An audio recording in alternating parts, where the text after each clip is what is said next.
Meclis sönməsin bardağa, mənim sözüm var ortağa. Mən diyeceğim sen bir dağa diyan. Sənin sözün çatdı mənə, qafiyə açdım bir dənə. Hərbi sən olmuşsan yenə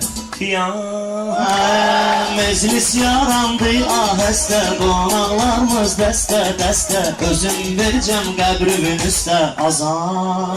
Üzgün parlaqdır qaşın üstə, yazılar yazılıb yaddaşın üstə. Amma sən ölsün başdaşın üstə qazan.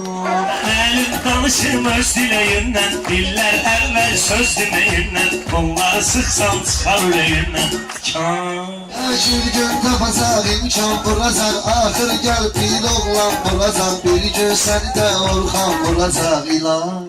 Saqqal uluyur, itlər hürəcək. Bunlar ömrüm boş sürəcək. Gecələr balamın yuxuna girəcək. Xoxan Tanış oldum bu xan aşkıyla, çayım hazır hər an çaşkıyla.